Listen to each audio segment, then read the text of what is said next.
Hi, welcome to this month's roundtable discussion. This month we're doing a series on the legacy words.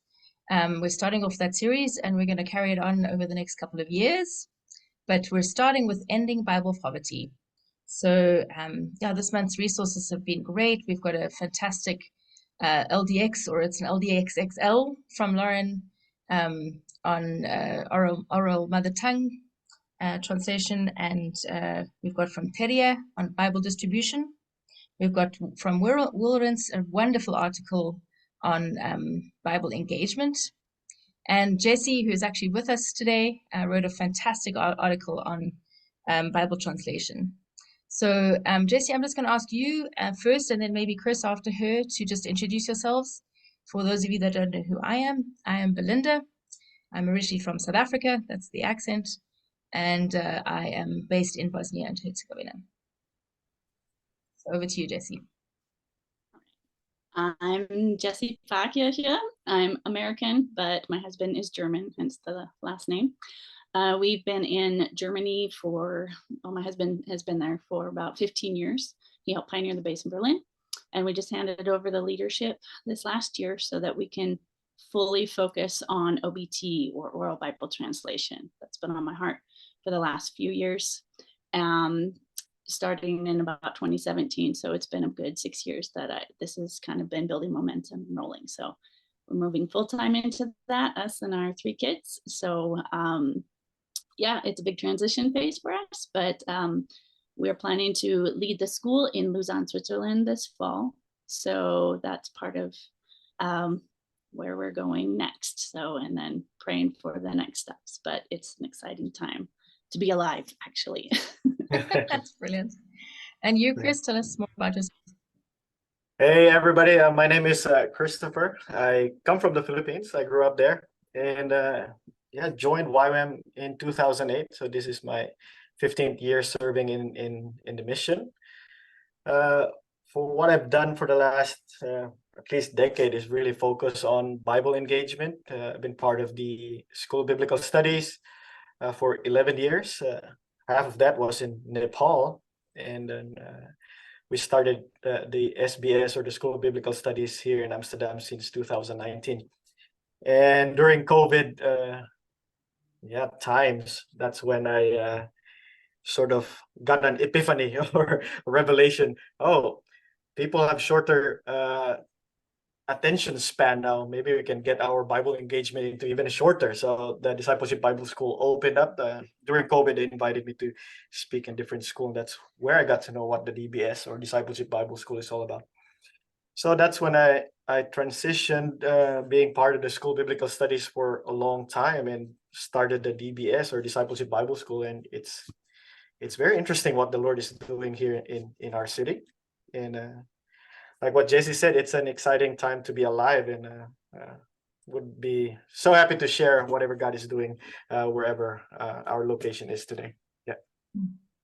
Brilliant. So we've all had a chance to look at the great resources, as I mentioned at the beginning of for this month. And Jessy, maybe you could just share something that stood out to you. Yeah, I mentioned earlier that I really liked Teria, I hope I'm saying that right. I loved hearing his stories about how he initially got involved in Bible distribution, and just his experience with it, and just meeting the people and their reaction, and how, like, we've been doing distribution in Berlin too. We have about 10 different languages in storage, but we have these city Bibles, so they're kind of more for younger people and with QR codes and everything. So it's just good to hear like what people respond to, and even hearing him talk about meeting a lady who said, in 40 years, I've never had anybody give me a Bible. And just our experience in Berlin too, we can meet people on the street that have never heard the name of Jesus. They have no connection whatsoever.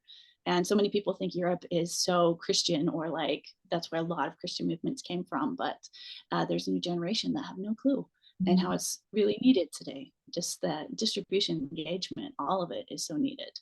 So that really stood out to me. No, that's exactly right. And it's really funny because here in Bosnia, I'm in sort of the more Orthodox part of the country. And here they will not accept a Bible from you if it's just because they think it's from a cult, like a Jehovah's Witness. So, but we take them we will go to the Orthodox bookshop and buy Bibles for them there. And we have a budget for that. And then we give it to them in the bookshop. So they know it comes from the bookshop, and then they take it home and they'll read it.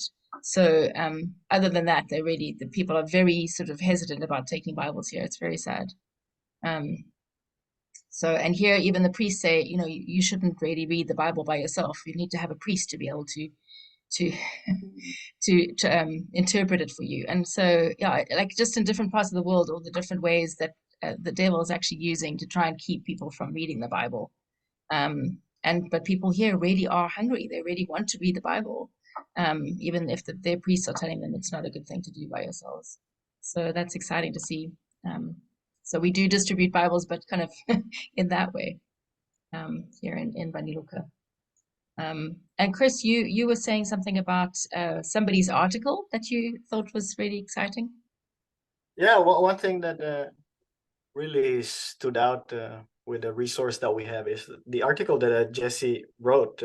She proposed a question on our YWAMers translators, and it hit something in my heart, because I grew up my mother comes from the tribal area in the Philippines, and she became a doctor and served as a doctor in SIL, or Summer Institute of Linguistics, together with New Tribes Mission down south in the Philippines. And I've seen at an early age how Bible translation is important to village people, tribal people. And I was talking to my friend early this afternoon, and even for me, if we even go deeper into just your own mother tongue, it really is different, because every time I come home to the Philippines, I enter the church, and when I hear the music playing in my mother tongue, it's like, then I would start bawling and weeping. It's like, wow, the power of mother tongue translation. And that's in the Philippines the same. The opportunity for translation, like if I go to the next island in the Philippines, we're kind of similar dialect, but it's not the same. Even if that's 5% difference, it's their mother tongue and it's my mother tongue. And where I'm going in this is that I think for YWAMers, I would say asking or answering the question from Jessy is that, of course, we can translate the Bible. And especially nowadays that we are in this, what Lauren Cunningham is really pushing is the OMT, or the Oral Bible Translation. It makes it even more of an easier thing to facilitate that. And I think we haven't tapped the full potential to it. So that's my highlight. And I still need to see the answers of my prayer for such a long time now, to see YWAMers really go into that in serving people that don't have the Bible yet in their own mother tongues. Yeah, no, exactly. And I think it kind of goes together with Lauren's really long exposition on oral mother tongue, like that need that people have to have the Bible in their mother tongue, not just in some sort of trade language or some sort of language that they understand.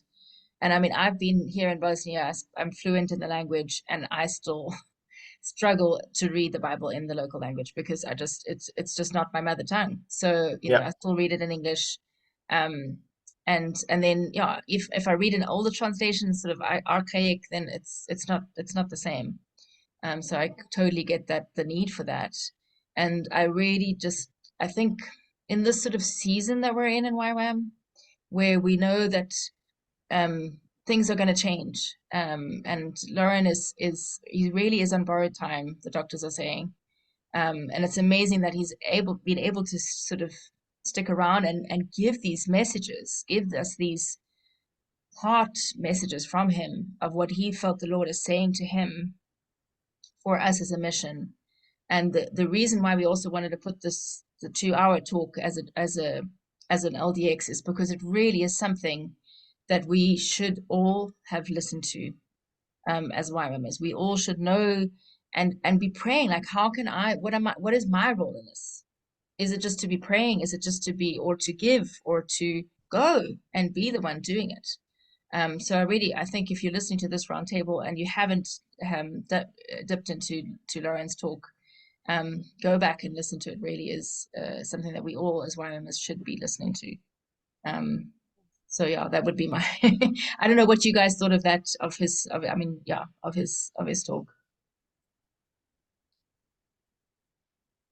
I really enjoyed it. I mean, I've heard him a few times. I feel like I've missed him a lot this fall. This spring when I was like trying to promote a lot through Europe and just try to explain what OBT is. But he's really, you can tell, you hear his heart behind it. But he's also, and this has been on his heart for a long time. And now it's like there's so many factors coming together that people are really taking an interest in really seeing how, and we're seeing, like I've worked with a couple different groups before. We were working with the Hopi for our practicum for the master's in applied linguistics for Bible translation. That's how I got involved with this, that Malibit. It's one of the training courses with the University of the Nations. And we were working with the Hopi, and there was something that they said that really just got me. They said, you mean, I can do this? Like, I'm the expert? What? There's something about like the dignity that level is raising up, and just them seeing their worth.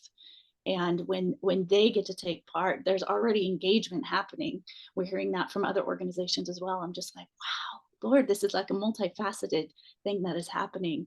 And it's speaking to their need, what they need, and the way that they learn too.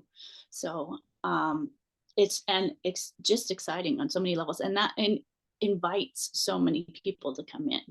And I made the mistake of thinking, oh, we need the Bible students to be in on this, the SBS, the School of Biblical Studies people, and the DBSers, Discipleship Bible Studies, and everybody. And then someone says, oh, what about the Frontier Missions people? They're interested. Like, of course, they're exactly. going to. They're making the initial contact. And so I'm like, I'm sorry, Lord, for having my boxes too small. Like, you're blowing them open.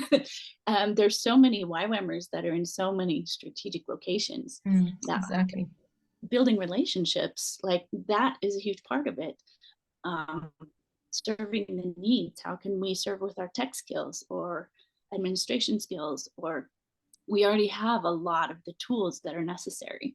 And maybe for us Westerners, it might be learning to think orally, but that is, I'm going off on OBT again. Yeah. But some training is helpful to think how they think, but a lot of it, the work is on the actual mother tongue speakers. They are doing the translation. We just are learning how to facilitate and support that with the tools and gifts that we have. So we have a lot to offer. So that's brilliant. That's so cool. Yeah. Yeah. Just jumping into what Jessy was trying to say. Lauren's talk. I mean, I've heard him a couple of times already now, and it's really his heart. It's not only Lauren's heart; it is God's heart. And Lauren captured it. And one thing I really learned from him, because I'm also a visionary type, so I like to share vision. And one thing I learned from Lauren is that vision spills. It's like filling it in a cup. The more you keep saying the vision or telling the vision, it just overflows at some point. So that encourages me to keep saying. And then about the oral mother tongue speakers, I just heard news from my friends down in Nepal who moved to the city where I live in Pokhara. They're running the OBT there, Oral Bible Translation School there, and they found a church down in the south of Nepal.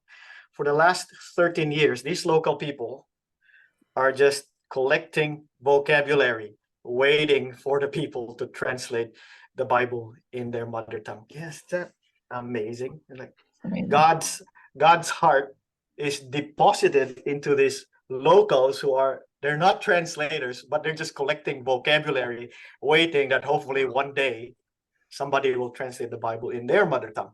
And then these guys in Pokhara are like, oh yeah, it's time now. We are OBT. Yeah.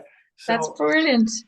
Like, wow, it is God's heart. And Lauren captured it. And it is the heart for our mission. It's our legacy that Lauren is leaving to us. And it's, I think, our time now to also find heart in that and also grab a hold of it and see what we can do with the expertise that we have. Because like these guys in Nepal, they're not translators. They're just hoping that one day somebody will help them. And this beautiful partnership will just, yeah, it is God altogether. Yeah. That's Mm. fantastic, yeah. Yeah. And I mean, I think the legacy word to us is the whole. I mean, now it's focusing a lot on the oral mother tongue, but also I really that in Bible poverty now. I mean, it's been around since our 50th, Mm. and before.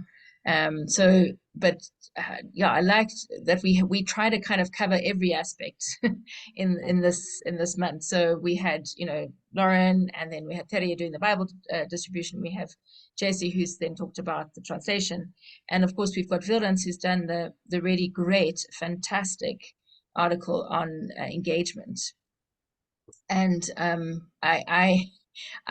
this is one of those like, oh, I want to print it out. He's got so many good ideas of how you can engage in the Bible in so many different ways. So, starting with something like Lector Divina, which we all kind of know, and there's other things. I just feel like there's so many ways that we can connect and engage with the Bible and help others to engage with the Bible. And that article is gold to me, I think. I don't know what you guys thought of that article. And in fact, maybe you can share something that you do in your personal lives to engage with the Bible. Yeah. Yeah. First of all, for myself, ever since I did my own School of Biblical Studies, I think the way I approach and engage with the Bible has totally shifted and revolutionized. It's no longer the same as it's like a genie in the bottle, for example. What's the magic word today? But it really is different over time. Engaging with the word, it's I'm now in a place where I imagine a lot and putting myself in the shoes of these guys who are in the story, and what would they have experienced? What would be the smell? What would be the food they're eating? What would be the climate? That's how I kind of sort of engage with the Bible. I think because it's a mix of love for history as well. I do really like history, and the Bible is full of that. And that's how I imagine myself being part of the story as I read it, and then pull out myself, and then how do I apply it in this modern day world? And it has been enriching, really walking with a lot of young people. How does this ancient text apply to our modern day life now? And that has always been a challenge for a lot of students, Bible students.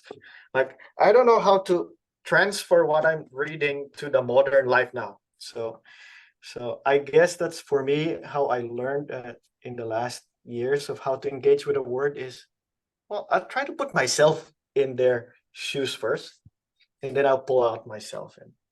And Wildens, thank you for writing the article. There's a lot of rich methods or ways how to engage with the word there, and because of that, that's what I really love to do as well. It's not only a personal thing that I engage with myself, but I also want others to engage with the Bible, and that's why I'm in Bible schools. That's why I am in classrooms all the time, because I'm seeing these young students, and even it's multi-generation. I have students that are in their 70s, for example, or in their late 60s. That it's never too late to engage with the Bible, and their question is as valid as a 16-year-old question. So it's very interesting. It's really is timeless, and you can start from whatever point you are starting or age you are starting. And that's what I do now in the Discipleship Bible School. And what I really love the most is bringing our programs outside of our YWAM walls. And that has been a lot of fruit here in Amsterdam and in the Netherlands.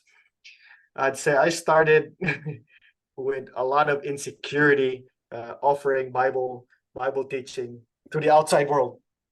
I put out an invitation, and I thought this will probably last 3 Tuesdays. We're gonna run it on a Tuesday, You know what? Right now, it's already my fourth course that I'm running with a church, and they are so fired up. People drive from different locations. The farthest is from Belgium, Brussels, to That's come in Amsterdam, park their car, super expensive parking. And I tell them, you can also watch it on YouTube because we live stream it. Christopher, I'd rather be here. And it's not just one person, there's multiple of them. So Wow. there's such a hunger for God's word. Mm. And how can I stop and say no to these guys? Like, I can't do it. Like, it's God's heart, going back to God's heart. Yeah, I think that's the overflow of what I do with my own personal engagement is I try to let other people engage it themselves. Yeah. Yeah, that's really cool. Yeah, we Yeah. we have we've got a Bible study here for young people, and I mean to give it sort of context, the church that I work with here, there's under 50 people, and we're considered a mega church here in Bosnia. Yeah. And so, but we've had like up to 15, 20 people young people coming to Bible studies because they just Awesome. want to read the word. Yeah. And we had a team from America, and some of that is the fruit from this team because they were just trying to engage these kids and to get them reading. And I remember one of the people that came to the Bible study said, "We're like, why did you come?" He's like, "Well, Taylor, he just said to me, dude, why don't you read your Bible? Like, just read it." And I was like, and he was like, "Oh, I just want to read it." Like, of course, like, I was thinking, why don't I read my Bible? So it was just like, even as teams and outreach teams go out, like getting people to engage in the Bible, um, it will get people thinking and get people excited about reading the Bible in different ways, in different places. It really is, it's not just about evangelism. We need to Yeah. be engaging people in reading the Bible as well. Even right now, we cap our location to 50 people because we just don't fit anymore. Wow, And this is the limit. Our rooms are too small, that's a and Big problem. there's just too much hunger, and good problem to have. they're from everywhere. So thank God for what He's doing. Actually, yeah. And you, We've had- Jessy? Yeah, we've had some training with Word by Heart when we were first starting with this was in our master's course. It was one of the practicums we can take. And I've actually had a few conversations with Bruce and just hearing his heart behind it, and just the method of seeing the images in your mind too, to step into it, kind of like what Chris was saying, putting yourself in the environment. We're doing some similar things with that with oral though. We're trying to take it in orally to get in the mindset of the oral cultures. So we are internalizing the stories as the oral cultures do, because this is how they pass on information. They just have the stories in them, and then they share it around the campfire, for example, and that's how they pass it on to the next generations. And I liked what Lauren said. He's like, actually, oral is more trustworthy than written, because the scribes, it was just one person making sure it was correct. But with the oral culture, you had the correction from the elders, and they're like, oh no, that's not right, you need to modify this. And I'm like, oh, that I learned something new there. But that does make sense in that environment. So that's what we're trying to do. We're internalizing Ruth or the book of Jonah, for example, the Old Testament ones. But I'm hearing stories from my friends in different parts of the world, and they're like, wow, this is just touching so many people. In Papua New Guinea, some students were serving there for 3 months, and they're like, actually, in this culture, not many women are normally involved in these things, but there were over 50 women as part of the translation committee, and they were talking about Ruth. And just what the women experienced from that, they're like, wow, we need to change some things. The men were talking about that. So it's just impacting people. And I'm hearing from different organizations how SIL, like you said, Summit Institute of Linguistics, and even Wycliffe Global Alliance, they're saying during the oral process, people are engaging with the Bible because there's more people involved than mother tongue speakers. And then they're asking questions, and then they're telling stories, and then Bible studies are popping up on the side here, and then people are getting saved while they're translating the Bible. And I'm just like, yes, this is how it's supposed to be, because more people are involved and they can give their input or ask questions. And there's such a hunger there is such a hunger that we're seeing. And it's good to hear that it's also happening in Europe too. I love that. Yes. Yeah, and I mean, I love like the fact that I mean, I was like saying I want to print out Wilrence's article and have like these ideas of like how to engage myself and engage others in the Bible. But I just remember a couple of years ago I did I try and read through the Bible every year, but I try and do it in different ways because it gets kind of old. So the one year I just listened to the Bible. And it was such like you say, like it was a different experience than reading it. And I think, you know, there's different ways that we can engage in the Bible. Like you both said, like getting into the sort of characters and listening and being there. And I kind of want to, yeah, just challenge all of us to be thinking out of the box of how we can be more engaged in the Bible. Not, I mean, I'm speaking to you, the converted, but to those that are listening to this podcast or watching this video, just to be like, you know, what are you doing in engaging in the Bible? And at the same time, what are you doing to engage in ending Bible poverty? So, I mean, you guys have both shared sort of what you guys have involved in. Maybe you can share a little bit more of how you are sort of involved in this, in ending Bible poverty, listening to this legacy word.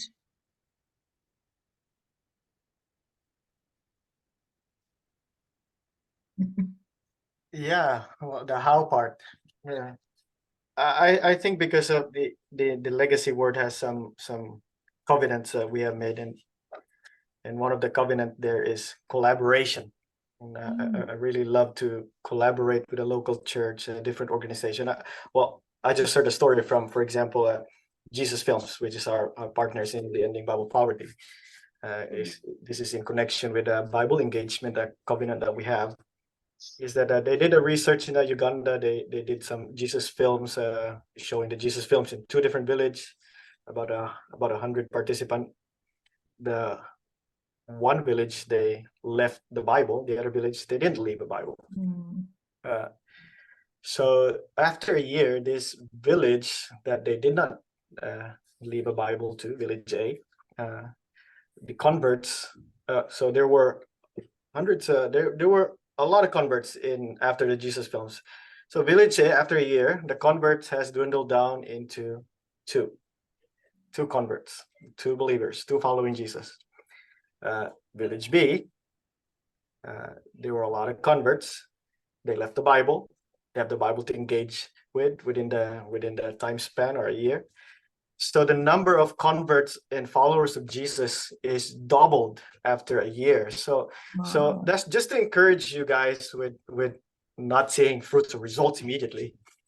Is the things that you do with Bible engagement, you never know what God is gonna do in the people's lives. And that's the same here in what we started here in Amsterdam. Is like, oh, I'm so insecure to start something out, but I really want a Bible engagement outside just the U of N program. But actually, I could say that we are an unreached location. The amount of people that I met in church, that they have come to church for the very first time in their life. Like, wow. Oh, I got another story. So this is really interesting. Maybe this will encourage you. Last Sunday, a Ukrainian from Odessa fled and as a refugee, and she fled alone. Her family is still there. Now she's staying in an old age home, and she encountered Jesus here. She became a Christian. She got baptized, and from the church that we're working with, she joined one of my Bible evenings that we run in the YWAM base. And I talked to her yesterday or last Sunday, and she said, "You know what, Christopher? After that Bible evening, she asked me a lot of questions about the Bible, but eventually she told me I applied for a DTS. So she's joining the DTS this September, and she's, yeah, you know what? You have nothing to lose. You lost everything already, so go for it." Yeah. So just to encourage you guys, whatever you guys are doing with the little things that you have with Bible engagement, I mean, God can do the miracle. Yeah. Jessy, do you have one maybe last word about what you're doing in ending Bible poverty? I'm hearing continual stories.